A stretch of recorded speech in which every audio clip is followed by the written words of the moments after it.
Hello and welcome to today's edition of Word Cafe. Leo ni Christmas. Merry Christmas from wherever you are. It may be a good morning, it may be a good evening, good afternoon. But God has been good to us. I know your guess is as good as mine that God has been good so far. 2020 has been a year of its own, but God has been good. Bwana Vititi, we meet again. After a sabbatical of 2 weeks, God has been good all the time. I can't believe it's the 20th of December.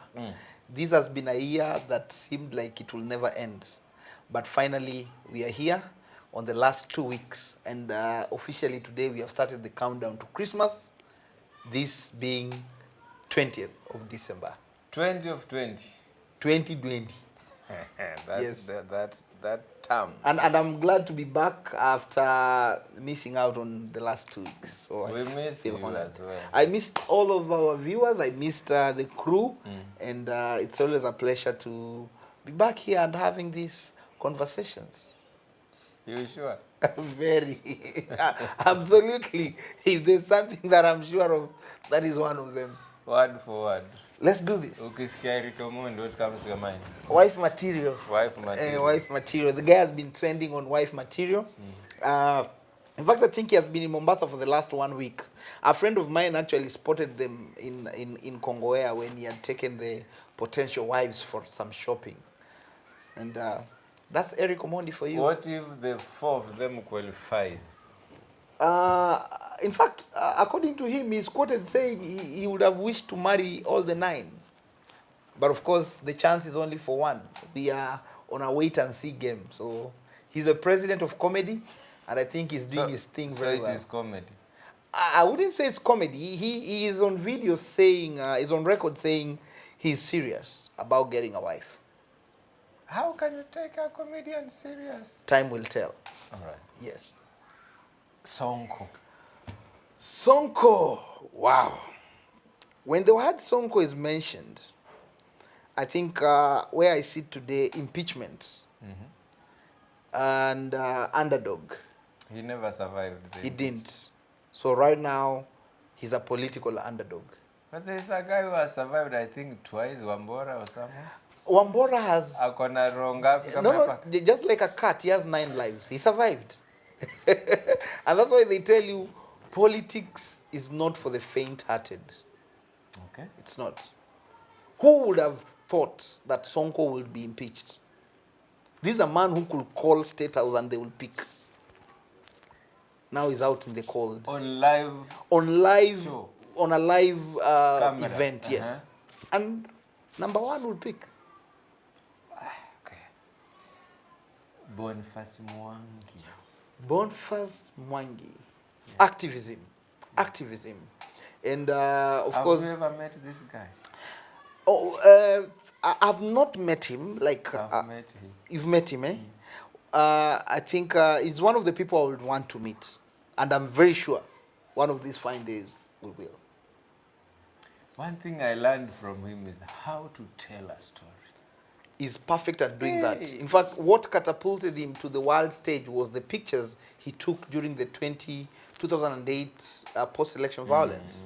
And of course, last week, there was a bitter exchange between him and Senator Omanga on the same. Of course, I wouldn't want to delve into that, but I will just say activism comes to mind. Wachana now. Yes. Christmas, for me, when Christmas is mentioned, chapati what rings... Madondo. No, chapati madondo. Chapati kuku.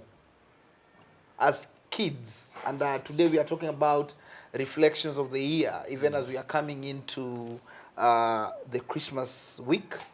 I think Christmas for me will bring memories of treetop. You remember treetop? Nilikunywa treetop. Mimi si wa jana. Treetop and patco. Ulioga na asepso. Nilioga na asepso. It was the soap it was the medical soap of the time. Okay. Yes. Like now, cool kids use what they use, which soap? Protex. I have no idea. I think Protex. Cool kids of today. We were cool kids of then with a sepso. Okay. I know they might wonder, is this an alien or something? So to you, Christmas brings the Very memories. fond memories, very fond memories of family, of oneness, and of course Christ himself. Okay. Yes, All right. yes. And the very last, Santa Claus. Santa Claus. Ni Claus ama Claus?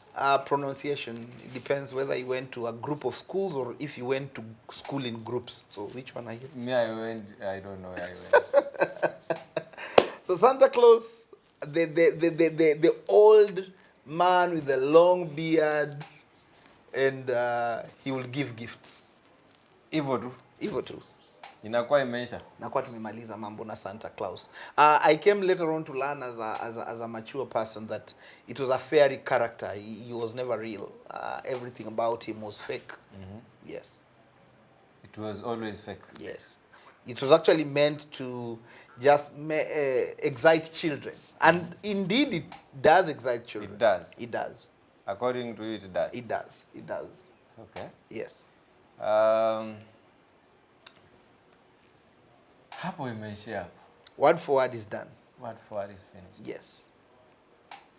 2020, when it began, where were you? The 1st of January 2020. Actually, I was here in Mombasa. We had celebrated Christmas in Shags. I come from a very nice village called Muhwea, in the heart of Matungu constituency. Yes. So we had attended the festivities in Shags, but I had an event on the 29th, so I had to be in Mombasa. So Yes, yes. we started the new year right here in Mombasa, and of course, full of a lot of spirits. We looked forward to a new year, Yes. and we were excited about it. Just like that. Little did we know Tarehe moja what was in store for us. January. Yes. Okay. A lot of hopes. had been Lots of built. hope. Resolution as always. Hey. And Can I ask you? yes. Why did it seem to be a year everybody knew it was a life changing? Yes, like watoto wa sasa watasema ilikuwa ni mwaka ya kuomoka, lakini sijui tuliomorwa. I had grand plans, and I would say fast forward to March, of course things changed, but actually those first 2 months were pretty well for me. A lot of things were going according to plan, but then COVID happened in March. Richamani wa leo kwetu amesema kulikuwa na January, Yes, kukakuwa na February, very well. kukakuwa na March, Yes, kukakuwa na corona, yes, then corona, yes, then corona, yes, then corona, yes, then Jerusalem, then kukakuja unachukua, unaweka, then kukakuja wow. BBI. Actually, I want to agree with him, only that he has put many. Somebody else said we only had 5 months. January, February, COVID, BBI. No, before BBI we had Jerusalem, then BBI. Then Only those ones. bas The 5 months. tukafly mpaka Tuko sahi maybe at site you tuseme tuko happy, but that's how these years look like. Only 5 months. I want to take you back to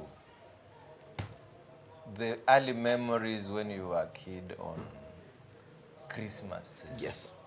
By now, everyone will be painting a house. Literally, I used to do that. Paint a house, unachukua matope kule mtoni. Yeah, that tells me you celebrated many of your Christmas in the village. Yes, thank you. I'm a village boy. Yes. So you could, by now, the air will be Christmas. Christmas. I mean, The the trees, mood. even the animals. Even the dogs knew. Yes. Yes. What changed? You're very right in that description, because looking back at how we celebrated Christmas when we were children, it brings a lot of nostalgic memories, because indeed in Shags. I did quite a number of Christmas in Shags, and I think the same scenario was there because most of the houses were mud houses, which would be given African decoration. My good, You I know, missed. Now everybody has built a stone house. most of the Where's people. the paint? Yeah, but the painting was very good. Our mothers, ourselves. You know, I would- used to put the Happy New Year yeah, thing. and you draw nice flowers around it and fresh paste of dung, and the house would feel like it is celebration time. And even the children, I think Christmas kicked in from 12th when we celebrated Jamhuri, because from that time it was a lot of festivals. There was that good feel, mood in the air. And of course, the culmination was the Christmas festivities. And I remember, just like probably you must have experienced the same, when now on 24th, the night service, We could be out. out and the Hakuna moon, kurara, you know. and the moon will be By the shining. way, how comes mwezi ilikuwa inatokea tu hiyo tarehe? It's around that time that then there it's was a not full moon. raining. Yeah, it's not raining. The weather was perfect, so you will be out, and then of course on 25th after services in church, after the meals, people will go to the local center, and it will be full of young and old alike, and you will feel Christmas. In fact, people used to chant "Cuckoo." Then from the other houses, Christmas, and it will run out in the entire village. Something our children will never witness, because these days, if you start chanting "Cuckoo" Christmas in the towns or even in the village, people will be like, what's happening here? But those are some of the memories that we will hold close to ourselves, even as we are still moving on with our time here on earth. And looking back, I think I miss such times.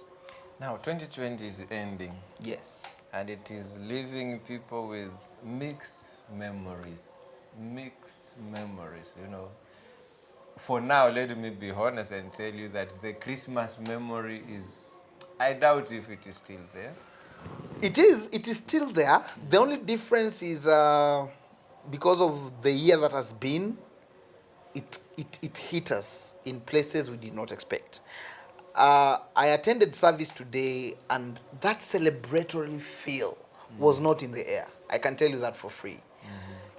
And so much so that, you know, it's the first time in December our children are still in school. This does not happen. Eh? This doesn't happen. So it doesn't feel like Christmas. As opposed to other years when once December came in, that feeling of party after party, Then now even it's if the not there. wind changed the way it blows from east to west, now it blows from... From west to east. I mean, everything changed. Now, where are we with the curfew thing, Christmas? You see? Do we still have the Christmas Eve? And Yeah, the Christmas Eve will I be see- there, wait. but now it will be brought early. Like most Eve early, services, yeah. most Eve services which will be done up to midnight, then they usher in the Christmas day are no longer there, because for most churches they will do their Christmas Eve from around maybe 5, so that by 8 the service is over and people go home before curfew time.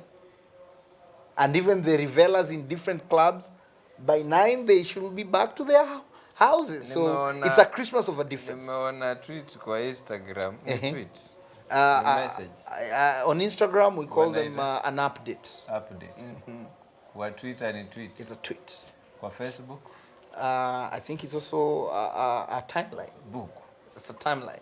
page, a Either. paragraph, and whatever it is. Whatever it is. But what I captured from that update was,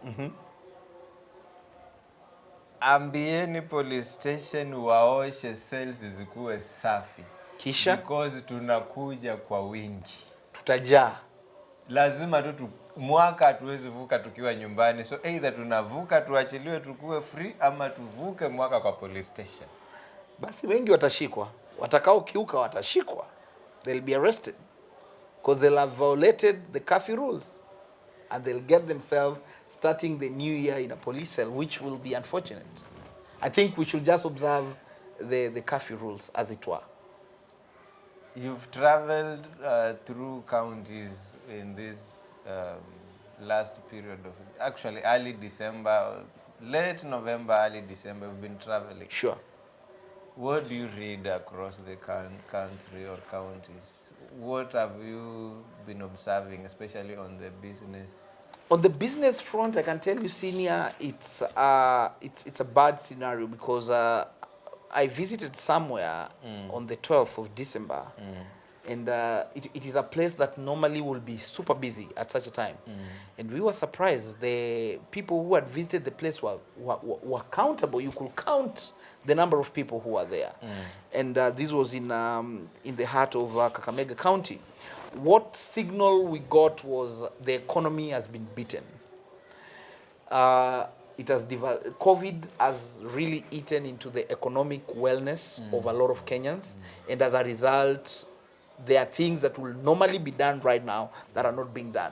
Remember, a few years ago, we had the vibe of chopping money, chopping money. Even right now, people are not chopping money because there is no money to be chopped. What are they chopping?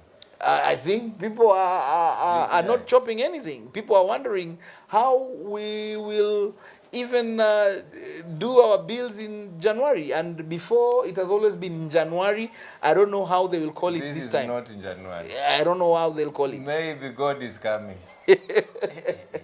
So, answering your question directly, from my travels in different counties, a lot of people were hard hit, below the belt, because nobody precedented this. And I think in our 2020 reflections, these are the lessons we are going to learn. And I think jumping into the first lesson is one of the key things that I'm reflecting in this year is you cannot say you have financial security, as it were, or job security for that matter, because a lot of jobs were disrupted. So that cliche that I have job security, I think it's something that going forward, it will be dispelled. Okay. Many industries were affected. Industries that have survived for decades were cut short when COVID struck. Hence, the element of job security no longer exists in this time. But there is a vaccine. This vaccine, we are still at a point where the efficacy is being tested. Of course, we are optimistic that it will work and that a solution will come. Kenyan Which was tested abroad. Abroad. Kuna habari? I heard about it. As in, ni test, kwani iko nini? I'm a Kenyan. This thing, if it works, it works. I'm a Kenyan. Those are the pilot tests that we consider trials. But from what we are seeing, it seems it is efficient. So it's a case of waiting to see how it will be rolled out in different countries and finally in our own country. Nimeona waziri wa afya. Yes. Is breathing smoke. Ni smoke ama ni actually smoke at this stage. At this stage. He's saying counties should prepare hiring the new medics. Should this fail to go back to work, To service the current medics. So he's actually he's advising the counties to prepare. It's a really thin line, senior, because the medics are rightfully asking for terms that government should have already considered. But then we know the narrative. Their priorities are bent. Instead of coming in and sorting the medics, there's a lot of other narrative that is not needed.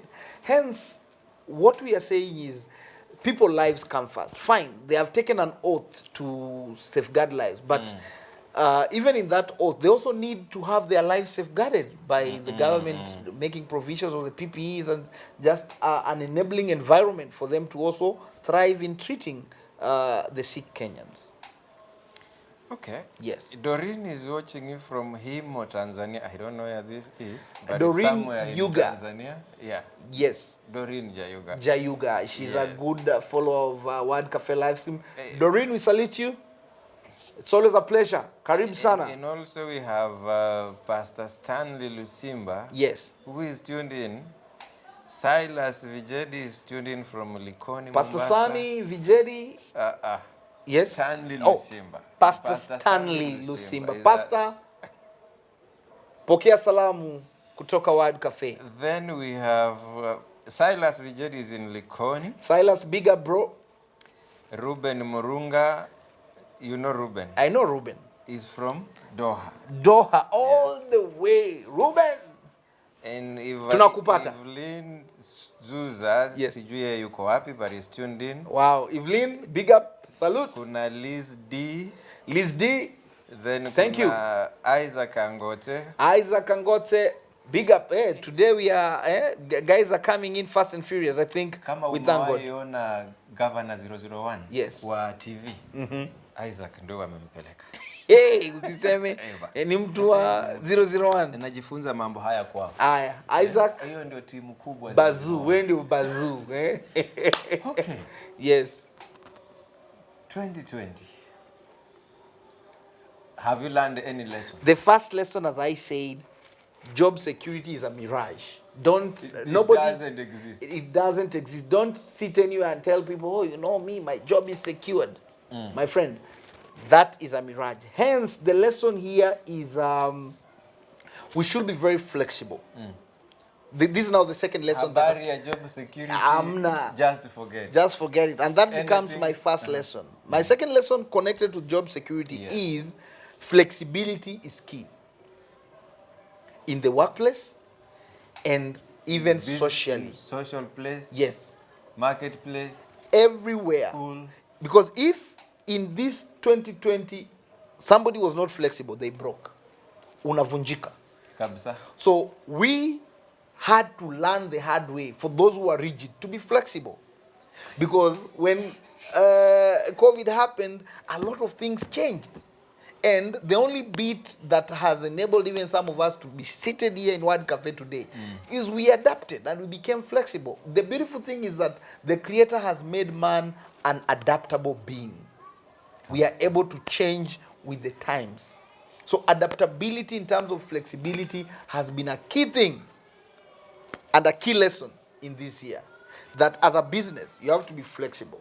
This could have been your business model before COVID. But when COVID happened, the business model had to change. For the first time, we saw people even in government working from home. And even other private entities. You had to ensure that people are working from home. And we had to adopt new ways of doing things. I think even as Word Cafe, we became active on live stream because of After the pandemic. after the pandemic. That's when we realized, oh, We had never done we this. had never done this. So we decided to be flexible, and that's why we are here Lesson today. number 2, flexibility. Flexibility. Flexibility is key. Before you go to lesson number 3 that we have learned. Yes. We are living the year of pandemic, the so-called pandemic. The year that comes. As a country, we are entering into a year of politics, according to me. It is already here because BBI is politics already. But after In the 2021 BBI, now? after the BBI thing is Yes. passed, Will now be full gear 2022 politics. okay. Yes, full gear. Of course, the narrative of 2022 has always been there for the past few years, but now we will be moving to what we call the home stretch, where now things get thick. Baba alishindwa Msambweni, by the way. I'm telling you, Pindu vichenjanga. That's what I can say. Don't you think Kenyans have reached to that level whereby they can decide anything? With all due respect, it's too early to call. We could look at this as an isolated case. All right. I think I'll practice caution here and wait for the major. No, see, Nakujua. that is not the reason. This is an isolated Niliambiwa election. na rafiki yangu moja. Yes. Hadi tunaonewa. Lazima ubebe wallet mbili. Moja iko na business cards. Ingine iko na campaign material ya baba. Oh my goodness, that's a fanatic of Baba. I'm no longer a fanatic of Baba. I'm just talking from a sober point. Lessons were learned in Sambweni Yes. because an independent candidate thrived. And I think it is interesting to see even the narrative of BBI, how it will be pushed forward with the results from Msambweni. Okay. Yes. And these are some of the reflections that are coming in politically Is that on, 2020? from 2020. So apart from the two reasons we already looked at, or rather the two lessons of flexibility and also job security does not exist, it comes to play. And when we are talking about job security, look at what has happened to the governor, County 047. If he had thought he is protected by tenure of governor, office, now you see Ni what we're raia. talking about? Sahi ni raia. Who would have thought? Of all the people. Yes, he was a senior and a strong political force. But now, he's no longer in office. Maybe he'll come back again. Of course, we cannot count him out. He's a man of 9 lives. So, let's we keep mourn the watching. life of the Nyamira. May he rest in peace, Governor Nyagarama. I think he fought a good fight. I was just listening to the sentiments the other day, and he seemed like he was a good guy. Okay. Lots of positivity was coming in. All right. Yeah. Haya, wachana na hiyo ya kisiasa, manake mimi najua sikuwezi, wewe ni mtu ya baba. Umesema wewe. Those are not my words. So guys, that's what seniors say. That's not my political stand. I will share my political affiliations in 2022. It's too early to say. 2022. Yes. 2022. 2022. That's what, that will be the official political politicking year. Okay. Right now, let's look at how COVID has affected us. Okay, after COVID, do you think you can try at UMCA? I have some political ambitions, but it's too early Ama to. unaanzia tu kwa government? No, it's too early to say. But I know at one point I'll want to be part of the discourse and the voice to improve the discourse in this country. Ukiwa MCA nitakuwa deputy wako, ama MCA wako na deputies? Wako na assistants. All right. Yes. Lesson number 3 that we must have learned, or we may have learned. Lesson number 3, senior, I'll say COVID or the pandemic has also taught us humanity is still there. We saw a lot of humanitarian deeds from people of different walks of life. Kweli. So, as a believer, I think we were able to see that humanity is still there. People came through in very many ways to offer food to those who were really in need. Others offered, they volunteered in different ways. And I will see, sometimes we will see clips of people even just trying to entertain each other, because now with the social distancing, we got into the virtual systems, and humanity is real. Okay. For me, that came out also Sir, very strongly. The president ordered some money for the so-called entertainers. Yes. During the pandemic. Yes. But then we have the medics who are saying we are on the front line. Why can't you look on us, yani utuangalie. Our needs as they were. Utuangalie. Then kuna message moja nilikuta baba ameandika akasema doctors should understand. Na everybody was up in arms. They should understand we are in a pandemic. Okay. Kwa nini baba hawezi understand awachane na hii BBI tuko kwa pandemic? Thank you for bringing that up, and I will want to be very objective. Baba was asked on his sentiments, and this is what I said, and I want to quote him. He said, when he said that clip, a journalist had just asked him a particular thing about this strike. And that's when he said there should be more understanding. But he had not called a press conference to address the strike. Yes, but let's also be very, because he said he was misquoted. No, he was talking to a journalist whose job is to carry whatever he said to the public through media. I get you. You're putting me on the spotlight. I agree that those sentiments, even for me, didn't augur well, because I think the pressing need right now is for the doctors. It's not for the BBI. BBI is not a priority, as it were. And I implore the government to look into the needs that these doctors have. As it were, they are the front line. They are the soldiers in this pandemic. Most of them have gone with this thing. Young, like the 28-year-old doctor.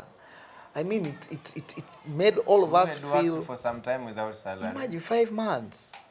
So it left a bad taste on our mouth, if that is the state the doctors are at. And of course, we have talked of humanity coming out strongly. We implore the government to show the human side to our front Should line. we, as Kenyans, maybe watu wa service providers watengeneze pay bill number, waseme hii ni ya kuchangia madaktari, tutume huko kile tuko nayo? I don't think that is necessary, because we will be sugarcoating a challenge. The government should rise up to the occasion and take care of its medics. For Christ's sake, they are the frontline soldiers in this pandemic. So their plight has to be looked into in black and white. Period. Period. Have we learned any other lesson? But yes, Kama actually, zimeishia hapo there are tufunge 2 kipindi. other lessons that I want us to look at. And I think now we are on the 3rd lesson. And for this 3rd lesson, I think family. COVID has taught us the importance of family and good relations. Because during this time, we had a situation where you had to be with family for months. During the partial lockdowns and everything.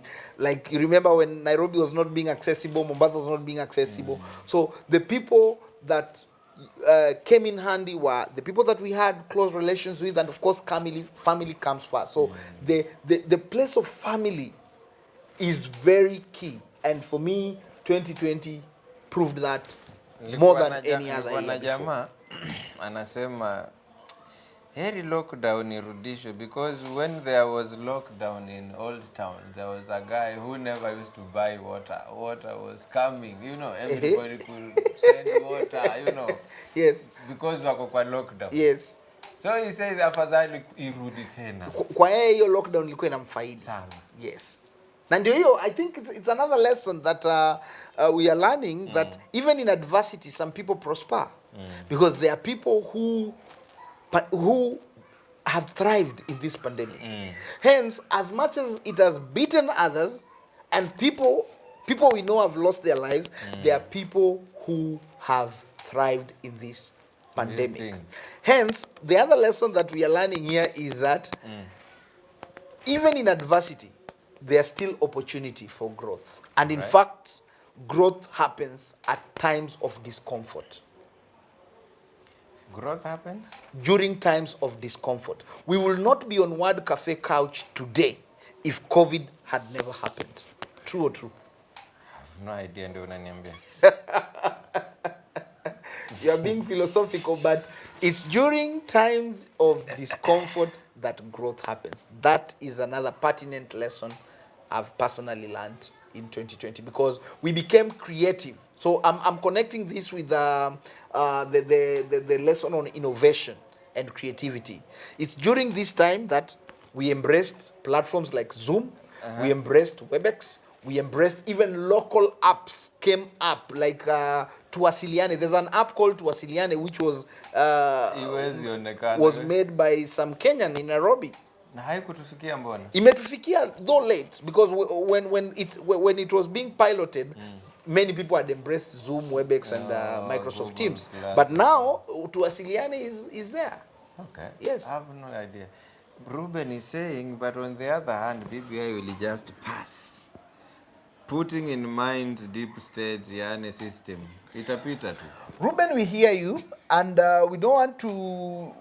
it will be too early to say itapita tu, kwa sababu mawimbi ya Kwale tulifikiria Itapita tu. Yule jamaa ambaye alikuwa anapigiwa debe na huo mrengo mwingine atapita, na hakupita. Faisal akachaguliwa. So we cannot put our feet on the ground right now and say itapita tu. Okay. But your sentiments are very well Rebecca received. Kasoa is from Kakamega watching live. Rebecca, We have big up. Emily Nawire Shikuku watching from Malindi. Emily from Malindi. Anasema keep it up. Thank you, Emily. We appreciate your sentiments. Very nice. Good. Tulikuwa kwa Innovation. Lesson ya innovation. Yes. Innovation is key. And I think going forward to 2021 and beyond, innovation is moving at a speed of lightning. And any business or any person must adapt very fast. Hence the lesson on flexibility and adaptability joining in with the innovation. Because if you did not take your business online during this time of the pandemic, then you lost a big opportunity, because a largest percentage of traffic went online. Hence, you could easily get customers and new customers on the social platforms. Okay. So innovation is something that we'll continue having, and we must continue embracing it. So that's a key lesson. Today, we can work remotely. What you need is internet connectivity and a computer, and you can work from wherever you are. Kuna kitu kingine tumejifunza?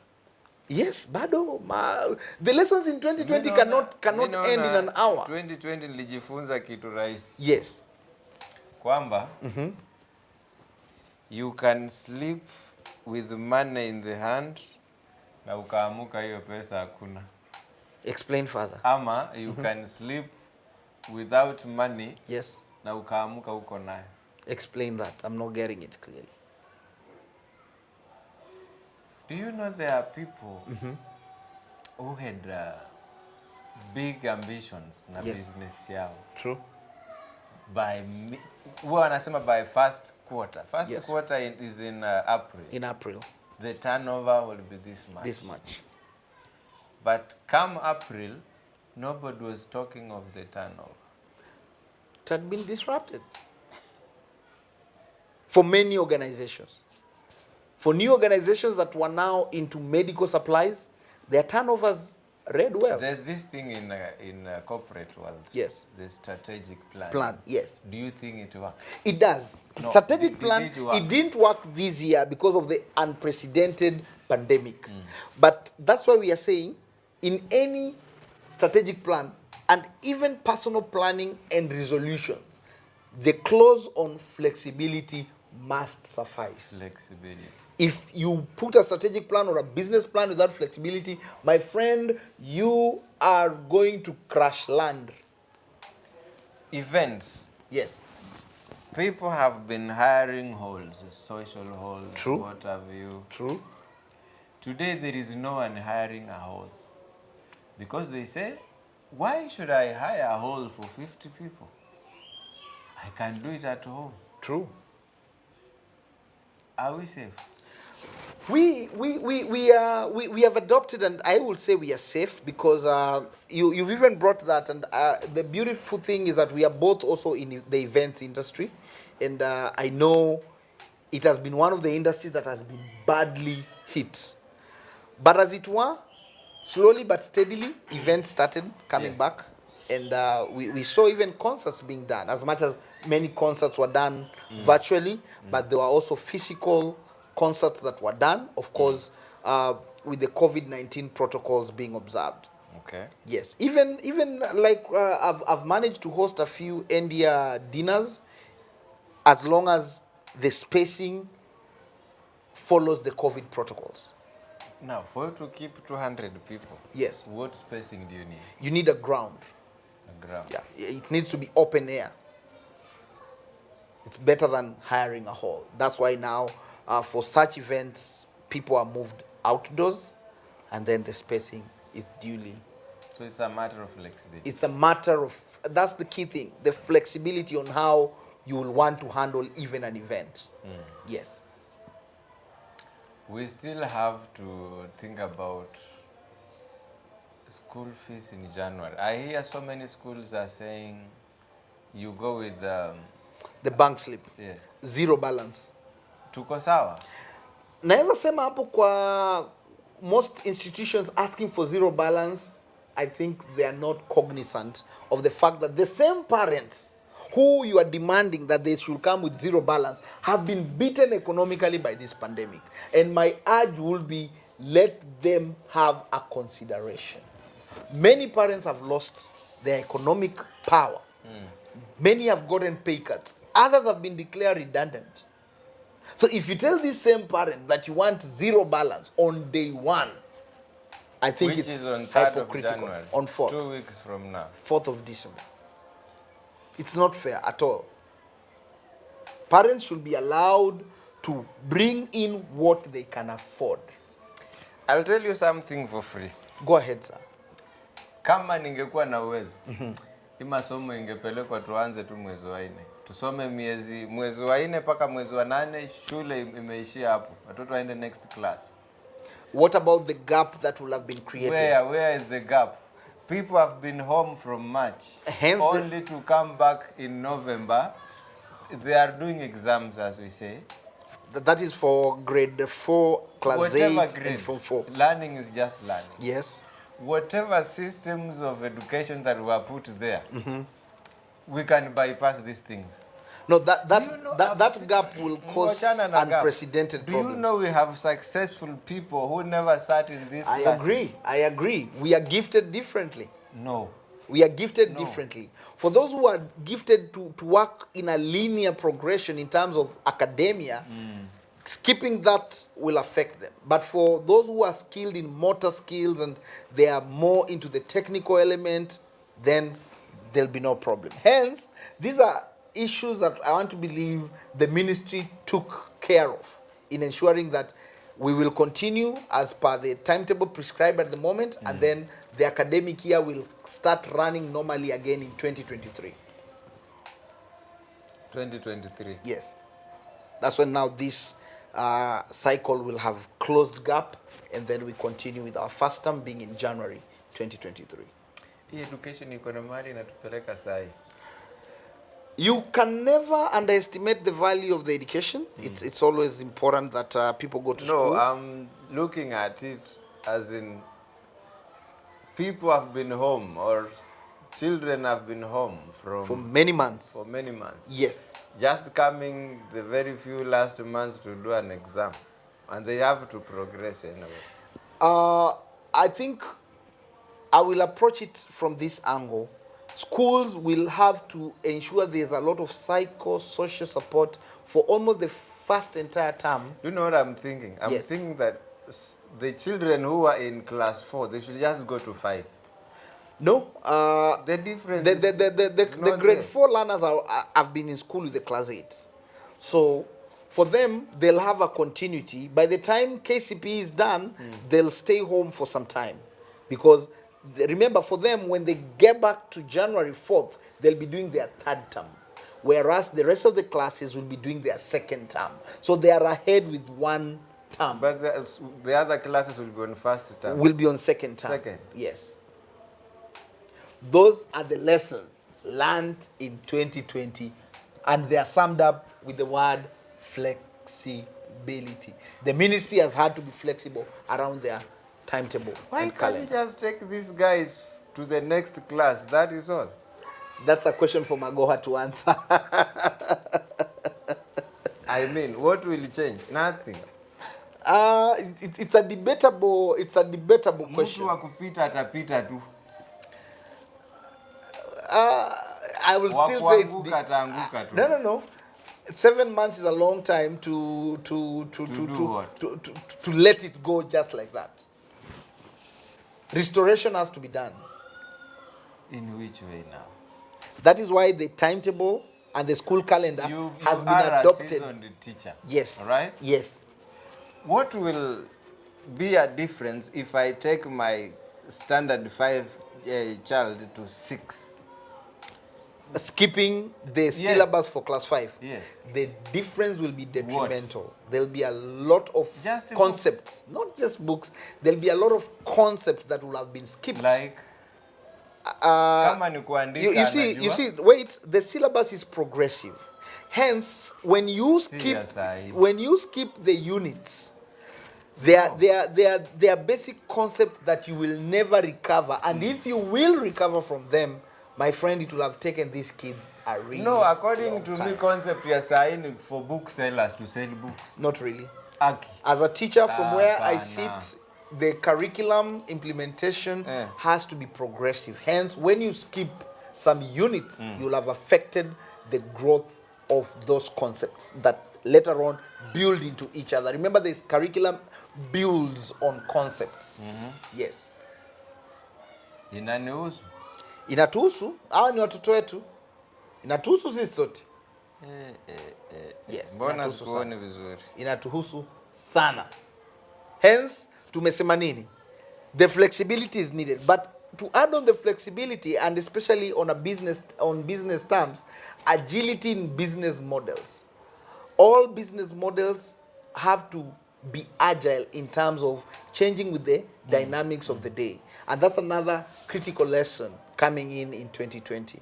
Okay. Yes. Then having also relations that you can benchmark on, because we saw even banks offering moratoriums for people who are taking loans, or of course the government gave us a little bit of tax holiday, and even banks gave some debt holiday depending with the agreements. So again, relationships have become the newest currency.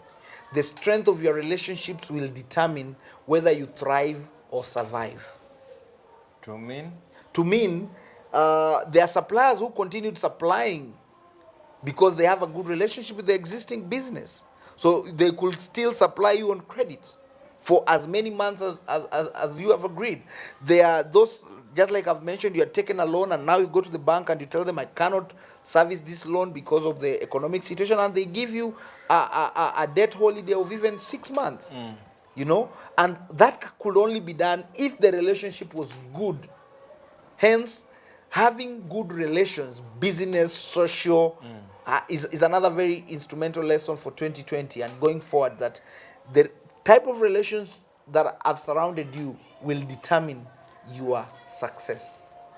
Relationship. Yes, it's very key. In fact, you don't need money in the bank. What you need are relations. Okay, this takes me to maybe my part 3 of this. Can we rise again from this? Absolutely, even before you finish, What absolutely. are the steps? One is just to have the right relations. Right relationship. Yes. 2, Resilience. 3, The adaptability that we are talking about. the 4th one. The tenacity of never giving up.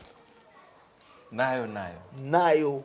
I mean, senior, it is 20th. We are seated here. You remember the conversations we had sometime in April and things looked dark. And I will tell you, I said, just call me when you're going to any. Of course, I was saying meetings, knowing too well there are no meetings happening, but it was that dark. But God has made a way throughout, and we are also resilient, and we are people of hope and faith. Of course, we have always said hope is never a strategy, but you will never do anything without hope. Of course, taking action is key, and then being adaptable. We adapted with the times, and here we are on a live stream session. So these are lessons that we will go with them yonder in 2021. Okay. Yes. So for anybody listening to us, you can always rise up again. In fact, we have said growth does not happen in comfort. Growth happens in a year like 2020. And I want to thank God. Looking back, I think we have grown in resilience and even in discipline of using little amounts of money that were coming in. So these are beautiful lessons that 2020 has taught us. I have seen people in March Yes. when you could do like and everyone is but today, Yes. whatever you do, it doesn't bother people too much. Of course. Is it resilience? It is resilience, and the fact that we have learned now how to live with the pandemic. I think we've heard of confessions of people who at one point they lost taste. They had those flu-like conditions, and somehow through the concussions, people got well. In fact, scientists are saying a majority of people got this virus, got the pandemic. They were asymptomatic. They never showed those extreme signs, and they got well. So, with every day that passes, we learn how to live with this disease. Of course, as it were, let's continue sanitizing, just like we did before this show, and where we can have the social distancing, of course, the physical distancing and masking, let that continue, and I think we will continue being progressive. Is it a face mask? Yes, face mask. Okay. Yeah, the mask that we have been wearing. Face mask. So, Yes. 2021 Yes, is maybe somewhere around the corner. 11 days to go. And people are strategizing to come back. Yes, Whoever had lost something is planning to come back, absolutely. to rise again. From the ashes. What kind of mind do we need to keep? I would say a progressive mind, and we have shared this before in the Word Cafe. Of course, once you listen, you learn, you will live. And for me, one of the other key take homes, even going to 2021, is live one day at a time. Make those plans, but execute them one day at a time. Why am I sharing this? It will remove from yourself anxiety. Because one of the key things that I think hit a lot of people was the levels of anxiety, and many people had mental cases and lots of depression. Why? Because you want to see all the stairs before you go to the 10th floor. You just need the first stair. And the first stair is today. So ensure that every day God has allowed us to be above ground, just use that day well. Then go to the next day and progressively like that. That is how I will advise we move forward into 2020. Make your plans, but live a day at a time. That will reduce your levels of anxiety. And for us who are believers, He has a good plan for us. He has a good plan. He does. He has a good And plan. the fact that we are here today, that is already a manifestation of the a good good plan plan that He always has. And don't take things too seriously. Sijui mbona naona ukifungua church. VTT Ministries. Ama Launch it soon. VTT Church of Church of Christ. of Prophecy. Okay. Yes. Before maybe we end. Yes. It is Christmas season. Absolutely. It used to be a sharing season. Yes. Are we still sharing? Yeah, we can. I think it's still a perfect opportunity for us to share.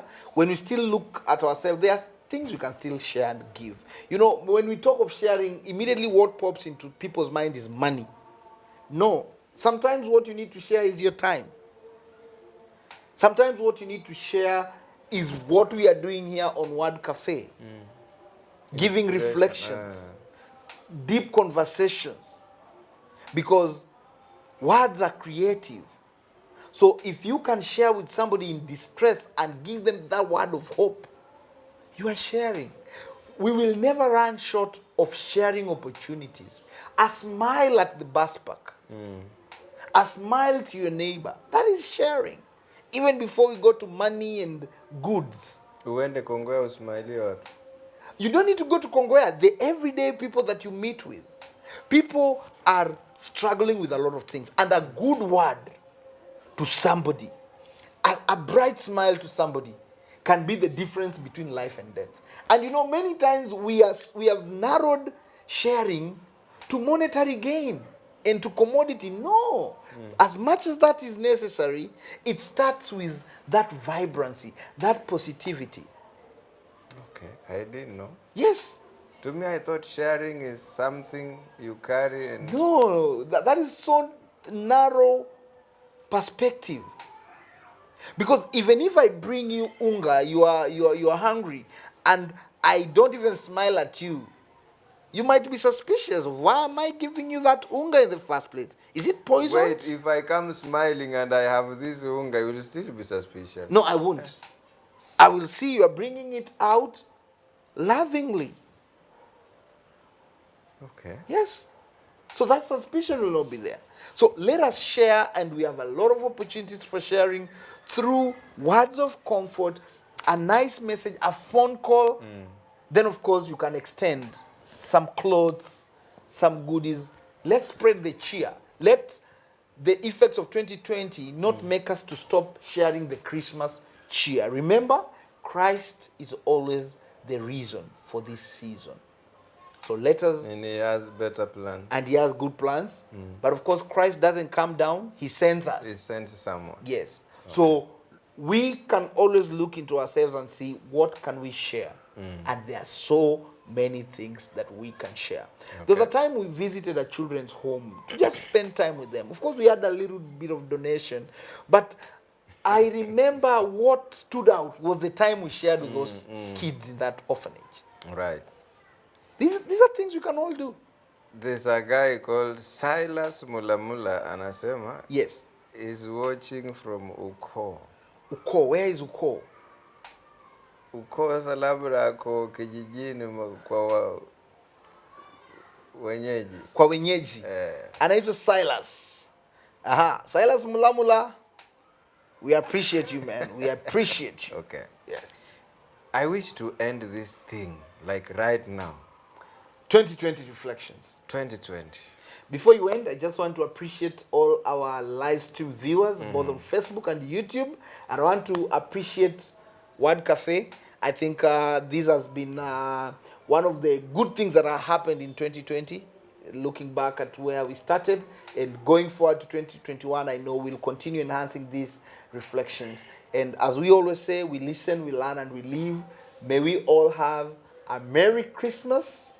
And we will still be here to wish you a Happy New Year. But right about now, from VTT and the entire crew, I want to wish you a Merry, Merry Christmas. Remember, we can always share. Let us spread the Christmas cheer, and God bless us all. Peace. Hey, okay. It's been a wonderful evening from wherever you are. If it's a morning, may you have a good day. If it's an evening, may you have a good night. If it's already at night, just enjoy sleep. May God keep you. May you wake up with good sound health to see you again in the next broadcast. My name is Fred Saisi. I wish you all the best. Merry Christmas from wherever you are. Usipopata, jua tu Mungu yuko. God bless you and good night.